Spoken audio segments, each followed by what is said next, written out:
नमस्कार, स्वागत है आप सबका हमारे खास कार्यक्रम में। मैं हूं कवीन सचान और आज बात होगी एक आईपीओ की। कहा जा रहा है कि ये अब तक का सबसे बड़ा आईपीओ है और हम बात कर रहे हैं एलआईसी की।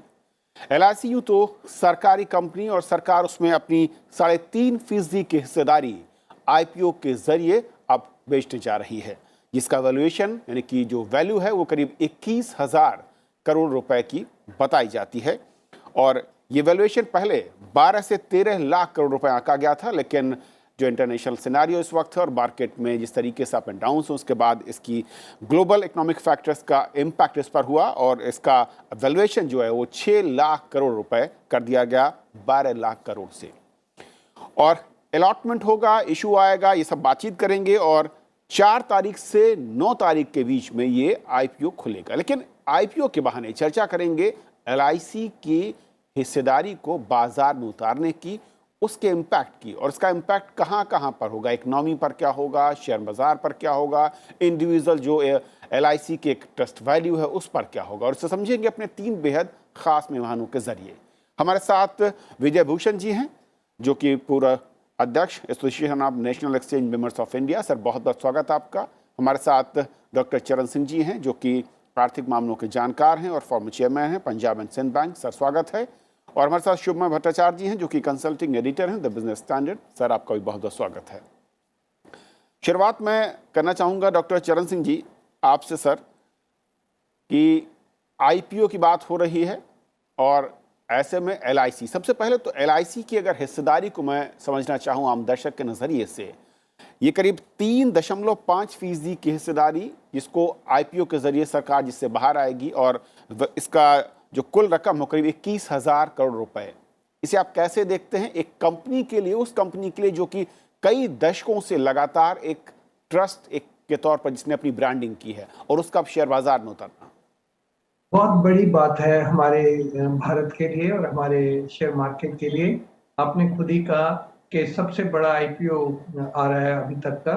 और ये जो एलआईसी कंपनी 1956 में नेशनलाइज हुई थी, जब नेशनलाइज हुई थी उस टाइम पे कई इंश्योरेंस कंपनीज हमारे यहाँ थी।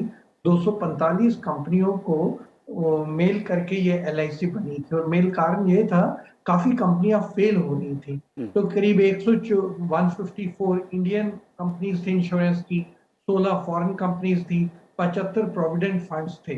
और ये क्योंकि कंपनियां बार बार फेल होती रहती थी इंश्योरेंस की, तो इसलिए इनको मेल करके लाइफ इंश्योरेंस कॉर्पोरेशन को नेशनलाइज किया था। अब हमारे यहाँ पे अगर आप वित्तीय संस्थाएं देखें तो स्टेट बैंक ऑफ इंडिया के बाद ये एलआईसी ही सबसे बड़ी वित्तीय संस्था है। स्टेट बैंक ऑफ इंडिया को 1955 में नेशनलाइज किया था, इसको 1956 में नेशनलाइज किया था। इतनी विशाल है, गांव गांव तक पहुंची है, जहां जहां स्टेट बैंक नहीं है वहां वहां पर भी इनके एजेंट हैं। इनके रीजनल ऑफिस बहुत ज्यादा, 8 रीजनल ऑफिस हैं। और आप हैरान होंगे, 8 विदेशों में भी, 8 देशों में ये फैली हुई है। फिजी में है, यूके में है, नेपाल में है, कीनिया में है, बांग्लादेश में। बहुत विशाल कंपनी है। इतनी बड़ी विशाल कंपनी का अब मार्केट में उतरना, इसको आप समझ सकते हैं कि एक बहुत ही शलाघायोग काम है, बहुत ही मुश्किल काम था।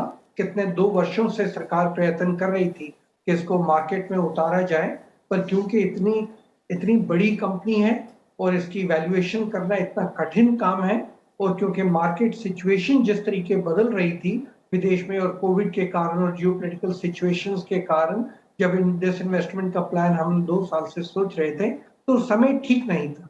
तो अभी सरकार ने सोचा है, समय भी ठीक है। इन्होंने अपना शेयर पहले 5% सोचा था, अभी 3.5% किया है। इससे करीब 221.37 मिलियन शेयर मार्केट में आने वाले हैं।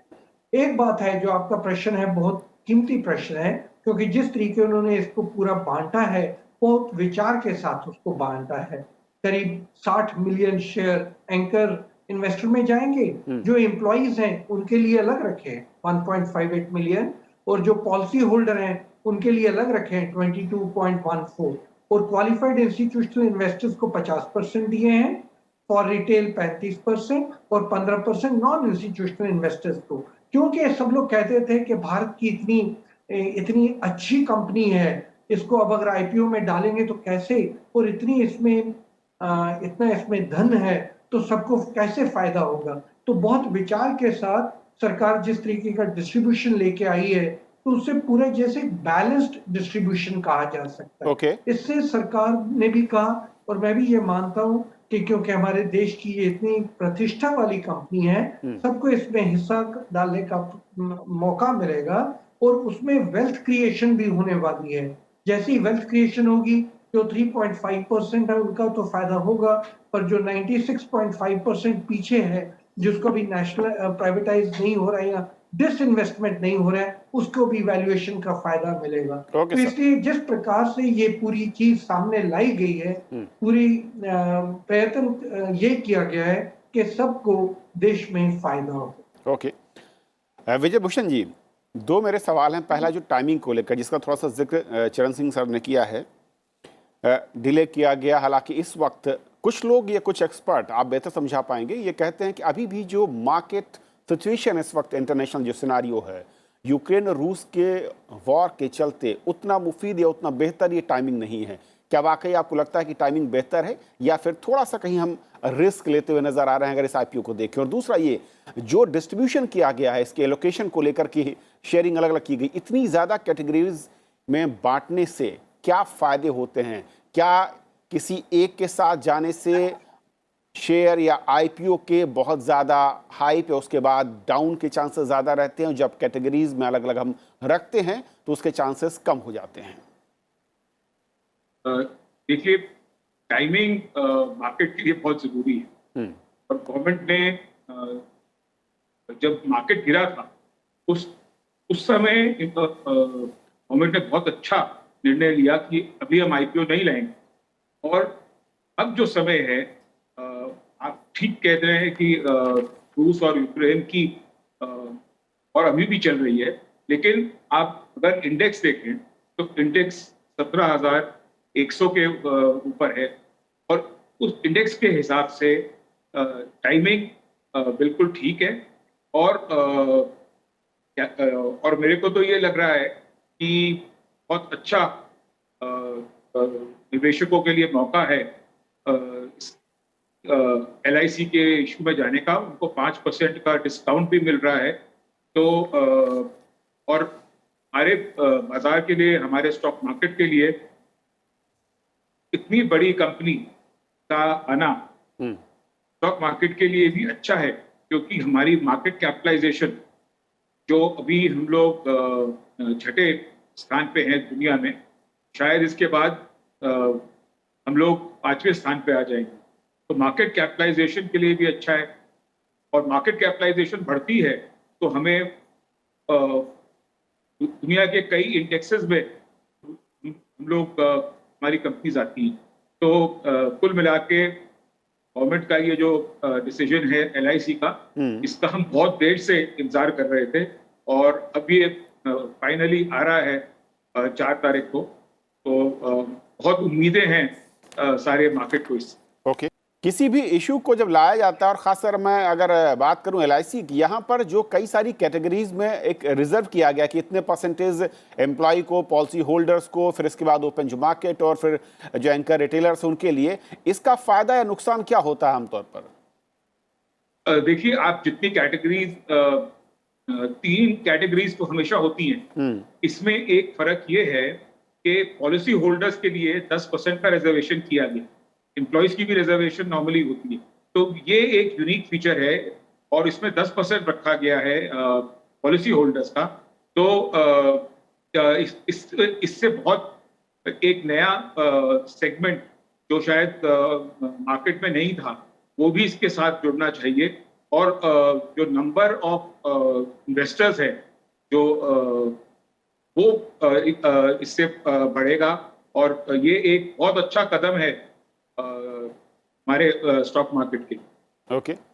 शुभ, अब मैं आपके पास आता हूं, और सबसे पहले तो ये कि LIC की 3.5% की हिस्सेदारी को बाजार में उतारने के जो पीछे के तर्क हैं और जो बाजार का हाल या जो अनुभव रहा है, उसे आप कैसे देखते हैं? कविन, सबसे पहले तो आप देखिए कि ये है जस्ट मई के शुरुआत में सरकार इतनी बड़ी एक पब्लिक इशू को लेकर आ रहे हैं, मुझे नहीं, मेरा इतने डिसइन्वेस्टमेंट के इतने सालों में कभी भी government first half of the year में और इस समय में कोई इशू लेकर आए हैं, इसका कोई एविडेंस एग्जाम्पल नहीं है। यानी कि इट इज़ ए डिसीशन जो लिया गया है वो अपने आप में काफ़ी इंटरेस्टिंग है। क्यों? एक जो आप पूछ रहे हैं, मई में लाने का वजह ऑफ कोर्स ये था कि ये पिछले क्वार्टर में आना था। पिछले क्वार्टर में रूस यूक्रेन का युद्ध छिड़ गया तो इसलिए उसको हटाना पड़ा, लेकिन युद्ध ख़त्म तो नहीं हुआ है, आंतर्जातिक अस्थिरता बना हुआ है, तो फिर अभी क्यों? अभी लाने का वजह यह है कि सरकार के पास मुद्दा ये है कि अभी हमने सेबी और दूसरे रेगुलेटरी एजेंसी से जितने सारे क्लियरेंसेस थे वो सारे ले लिए हैं, इसको हम खपाना नहीं चाहते। इसको हम इस्तेमाल कर लेंगे, तो हम सिर्फ जिसे कहते हैं टोकन हिसाब से, अब वो टोकन भी अपने आप में इतना बड़ा एक साइज बन जाता है, largest IPO in the Indian market, लेकिन it's almost like a token issue. जितना एस्टिमेट था उसका ऑलमोस्ट एक चौथाई है जितना मार्केट का साइज में जितना इस इशू का आ रहा है। ये अपने आप में बहुत सिग्निफिकेंट है। ये सिग्निफिकेंट क्यों है? ये बताता है कि सरकार का पूरी मंशा है कि या तो इस साल के एंड तक या अगले साल की शुरुआत में फॉलो ऑन पब्लिक ऑफर आएगा और वो काफ़ी बड़ा होगा। जितना हम अगर और कितना साइज़ हो सकता है, आप मोटा मोटी अंदाज़ लगा सकते हैं कि शुरुआत में जब जितना साइज़ का बताया जा रहा था 10% और ये 3.5%, तो वो जो गैप है 7.5% का, मैं अंदाज़ लगाता हूँ कि वो 7.5% का उस वक्त में आएगा। ओके। और वो लगाने के लिए सरकार के लिए ज़रूरी था कि अभी LIC को पब्लिक सेक्टर, एक पब्लिक लिस्टेड कंपनी बनने का जो प्रक्रिया है वो पूरा टिल द एंड तक वो प्रक्रिया को कायम रखें। यानी कि इससे दो चीज़ मिल जाएगा।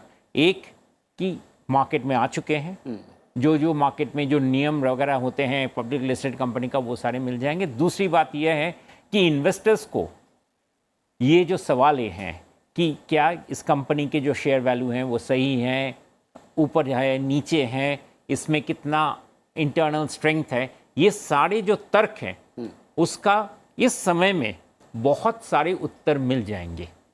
लेकिन सरकार के ऊपर ज़्यादा चोट भी नहीं आता है क्योंकि ये बहुत छोटा सा इशू है LIC के हिसाब से, अगर साइज के हिसाब से अगर देखें तो आप कहेंगे testing, it's a testing issue, और ये टेस्टिंग के हिसाब से ही इस इशू को लाया गया है। और इसीलिए विजय भूषण जी सही कह रहे हैं कि मार्केट के हिसाब से इट्स अ गुड टाइम। इस वक्त जितना खराब होना था मार्केट का हालत उतना हो चुका है। अंतर्राष्ट्रीय बाजार में जितना अस्थिरता बनना हुआ है, सब कुछ बना हुआ है, उसके बीच में भी अगर ये इश्यू कैसा उतरता है।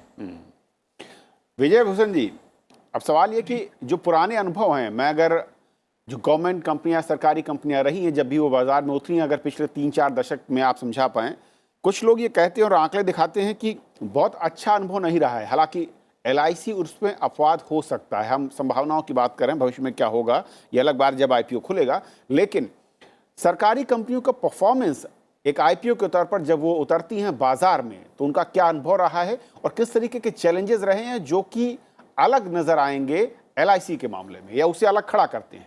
देखिए, करीब 23 लाख निवेशक रिटेल कैटेगरी में को लग रहा है कि उससे एक टाइम ये पूरा रिटेल कैटेगरी हो जाएगा। मेरा खुद ये मानना है कि उससे डबल इन्वेस्टर्स इसमें आएंगे, तो एक अच्छा सबके हाथ में जो शेयर्स आएंगे वो मिनिमम क्वांटिटी जो 15 है उतने ही आएंगे, तो उससे बहुत अच्छा डिस्ट्रीब्यूशन होगा।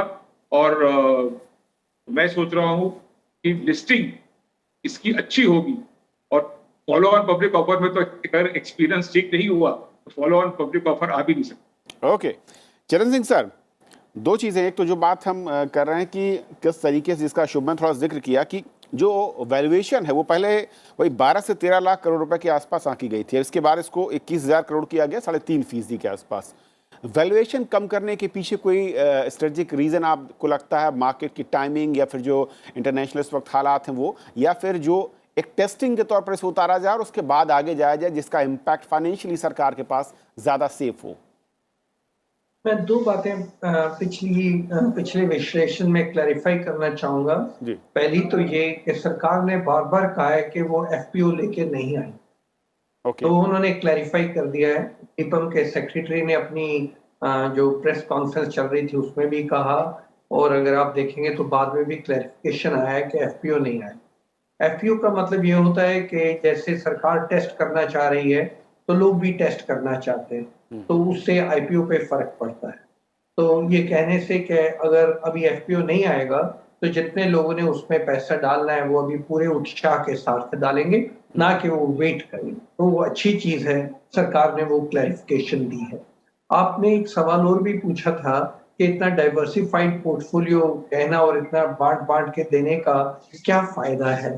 उसका मेरी समझ में बहुत बड़ा फायदा ये होता है, एम्प्लॉइज को उसका पार्टिसिपेशन का फायदा मिल जाता है, पॉलिसी होल्डर्स के मन में जो बात होती है वो भी अपना पार्टिसिपेट कर सकते हैं। नॉन इंस्टीट्यूशनल इन्वेस्टर वो वाले होते हैं जो करीब 2 लाख से ज्यादा पैसा बीच में डालते हैं। रिटेलर्स छोटे भी होते हैं, वो अलग डालते हैं। तो एक किस्म का पूरा प्रयत्न किया गया है कि कोई किसी किस्म की, अगर हम ये सोच रहे हैं कि देश की ये बहुत अच्छी नवरत्न समझिए और इतनी अच्छी वैल्यूएशन वाली कंपनी थी, तो हर एक को मौका मिल रहा है उसमें पार्टिसिपेट करने का। तो कई लोगों ने एलआईसी में कितने वर्षों से कर रखा है कि उनके एम्प्लॉइज हैं, कितने वर्षों से उनके एजेंट्स हैं, सबको मौका मिल रहा है कि अगर ये इतनी बड़ी आईपीओ आ रही है और इतनी अच्छी कंपनी का डालने में मौका मिले, तो हर एक को धनराशि में और वेल्थ क्रिएशन में मौका मिले। अब आपने जो प्रश्न में से सीधा पूछा है, बिल्कुल बात ठीक है। आप ही देख रहे हैं कि पिछले कुछ महीनों में सेंसेक्स बहुत ऊपर चला गया था, अब आके थोड़ा बहुत मॉडरेट हुआ है। तो मेरी अपनी समझ यही है, क्योंकि इतना बड़ा आईपीओ पहले ही 3.5% लाने में ही 21,000, और 21,000 बहुत बड़ा आईपीओ है। अगर 10% लेके आते तो आप समझ लीजिए कितनी बड़ी मार्केट में हलचल मच जाती है। अच्छा, दूसरी बात यह है कि जब इतना बड़ा आईपीओ आता है और इतनी अट्रैक्टिव आईपीओ आता है, हर एक का मन करता है इसमें डाले, तो वो क्या होने वाला है, प्राइमरी मार्केट में 21,000 करोड़ डलना है उन 2 दिनों के अंदर। जब 21,000 करोड़ 2 दिनों के अंदर डलना है, तो उसका मतलब समझिए क्या होने वाला है। उसका मतलब ये होने वाला है, थोड़ी मार्केट में हलचल होगी, कुछ बिकेंगे, वहां से कुछ रेज किया जाएगा लिक्विडिटी, वो लिक्विडिटी यहाँ पर आके डाली जाएगी। तो वो 2-3 दिन के लिए जो एकदम हलचल होती है, बहुत बड़ा अगर आईपीओ आ जाए, समझिए कि इससे 4 गुना बड़ा आईपीओ आ जाए, तो वो मार्केट में हलचल कैसी होगी, वो कई बार डिसरप्टिव भी हो सकती है, लिक्विडिटी कॉन्स्ट्रेंट भी पैदा कर सकती है। तो इसलिए इसको बड़ा नाप तोल कर, मुझे ये लग रहा है सरकार ने बड़ा नाप तोल कर सूझबूझ के साथ इसको इतना नापा है कि ठीक है, इस वर्ष हम लोग 3.5% करके देखते। एक जगह सरकार भी टेस्ट कर लेगी कि हमारी वैल्यूएशन ठीक है कि नहीं। बाद में कोई कह नहीं सकता है कि इतनी अच्छी कंपनी को आपने सस्ते भाव में, तो अगर थोड़ी गड़बड़ है तो करेक्शन हो जाएगी। लोगों को भी पूरा चाव है, उत्साह है, वो भी सामने आ जाएगा। तो ये बहुत नापी तुली, मैं सोचता हूँ, वैल्यूएशन करके ये एक्सपेरिमेंट किया जा रहा है। बहुत बड़ा एक्सपेरिमेंट है। आप भी ठीक कह रहे हैं कि कई लोग ये शिकायत लगा सकते थे कि देखिए सेंसेक्स थोड़ा गिरा हुआ है, हाईएस्ट पे नहीं, आपने उस टाइम पे क्यों नहीं किया। वैसे भी कह सकते हैं कि इस टाइम पे मार्केट इंटरनेशनली थोड़ी हिली हुई है, ये यूक्रेन रशिया के कारण थोड़ा मार्केट वैसे ही हिल गई है, तो उस टाइम पे आप क्यों लेके आए। तो ये सारी शिकायतों को संभालने का और बहुत ही स्ट्रैटेजिकली और पॉलिसी नीति से ये लोग किए हैं, इसलिए मुझे लगता है कि 3.5% को ही टेस्ट किया जा रहा है। ओके, शुभा, मैं आता हूँ इस आईपीओ के आने के बाद इसकी परफॉर्मेंस अगर वो पॉजिटिव होती है, नेगेटिव होती है, न्यूट्रल रहती है, मार्केट में जो आईपीओ खुलेगा उसका इम्पैक्ट मार्केट के अलावा गवर्नमेंट की जो कलेक्शन की बात है, डिसइन्वेस्ट की तरफ जो बढ़ते कदम हैं, उस पर क्या देखते हैं, और भारतीय इकोनॉमी के नज़रिए से भी इस आईपीओ की परफॉर्मेंस कैसे कोरिलेट करते हैं, कितना इम्पैक्ट उसका दिखेगा? बिल्कुल, एक तो वो अगर कोई भी इकोनॉमी में जब ये, चूंकि हम लोग पिछले 2-3 साल से डिसइन्वेस्टमेंट का बड़ा रकम आंक रहे थे, लेकिन बहुत सारे सर्कमस्टांसेस की वजह से वो नहीं हो पा रहा था। तो इसीलिए इस बारी का जो LIC IPO है, इससे हमें पता चलेगा कि और भी बड़े कंपनी जैसे BPCL उसको भी जब मार्केट में लाया जाए तो क्या नज़रिया हो सकता है मार्केट का। तो गवर्नमेंट के लिए अपने आर्थिक बैलेंस को संभालने के लिए ये एक बहुत बड़ा इंडिकेशन रहेगा कि किस तरह से चल सकता है। दूसरी बात जो आप कह रहे थे कि मार्केट में इसका क्या रिजल्ट आएगा। देखिए, एक चीज़ तो ज़रूर सही है, ये ऑलमोस्ट स्थिर है कि कोई भी इशू जब मार्केट में आते हैं लिस्टिंग के बाद वो इमीडिएटली चल नहीं सकते हैं, क्योंकि जो इनिशियल प्रॉफिट वगैरह है वो लोग उठा लेते हैं उस वक्त। लेकिन as a long term company अच्छी है, कंपनी के बेनिफिट्स आएंगे। और कंपनी में सबसे इम्पॉर्टेंट चीज़ है कि इस कंपनी भारतीय फाइनेंशियल सेक्टर का एक बहुत बड़ा अंग है, इसलिए इस कंपनी को ठीक से चलाने का जिम्मेदारी अभी और भी ज़्यादा हो जाएगा कंपनी के मैनेजमेंट के ऊपर, कि क्योंकि वो अभी सबके निगरानी में होंगे। क्वार्टरली रिजल्ट्स, बिल्कुल, एनुअल रिजल्ट्स, इन्वेस्टर प्रेजेंटेशन, हर चीज़ जो जिनके सहारे लोग कंपनी को आंकते हैं वो सामने रहेगा। ये एक बहुत बड़ा ट्रांसपेरेंसी का चीज़ है और इससे फ़ायदा ज़रूर होता है इंडियन मार्केट्स का, कि इक्विटी की सबको समझ में आता है कि क्या चीज़ हो रहा है। छोटा हम कह रहे थे पॉलिसी होल्डर्स को भी अभी देखने को मिलेगा कि हमारी पॉलिसी कितने तरीके से है। हालांकि डेटा आता है लेकिन उस डेटा में बहुत सारे खामियां रहते हैं, वो हम कभी बाद में आलोचना कर सकते हैं। विजय भूषण जी, मेरा भी यही सवाल आपसे कि इस IPO के खुलने के साथ इसका इम्पैक्ट, अगर मैं शेयर मार्केट और खासतौर पर LIC की ब्रांडिंग या उसकी बुक वैल्यू पे बात करूं, कैसे आप देखते हैं और कैसे पड़ेगा उस पर असर? देखिए, 21,000 करोड़ मार्केट के साइज को देखते हुए बहुत बड़ी रकम नहीं है। तो इतना इसका मार्केट में असर हो, शायद वो जब हम 10% का जब इशू ला रहे थे वो उसका असर पड़ सकता था। आज के मार्केट में मार्केट वैल्यूएशंस के हिसाब से 21,000 करोड़ कोई बहुत बड़ा सम नहीं है। तो मेरे को मार्केट में कोई हलचल या मार्केट में गिरावट इसकी वजह से आ जाए, ऐसा नहीं लगता। मेरे को तो लगता है कि इसके आने से और निवेशक मार्केट से जुड़ेंगे और ये हमारे मार्केट्स के लिए अच्छा रहे। ओके सर, बहुत बहुत शुक्रिया आप तीनों मेहमानों का हमारे साथ इस चर्चा में जुड़ने के लिए और समझाने के लिए कि असल में IPO और बाजार का रिश्ता और इकोनॉमी के साथ वो कैसे जुड़ता है, और ख़ासतौर पर तब जबकि एक बड़ी सरकारी कंपनी जिसकी ब्रांड वैल्यू बहुत अच्छी रही हो, वो जब IPO उसका आ रहा हो तो उसका इम्पैक्ट क्या हो सकता है। लेकिन तमाम दर्शकों को मैं साफ कर दूं कि हमारा मकसद सिर्फ इस IPO के तमाम पहलुओं पर चर्चा करना था। संसद TV ना तो ये रिकमेंड करता है कि आप इस IPO को लें या नहीं लें, ये आपकी व्यक्तिगत राय या फिर आपकी रिसर्च का हिस्सा हो सकता है। आज फिलहाल इतना ही, नमस्कार।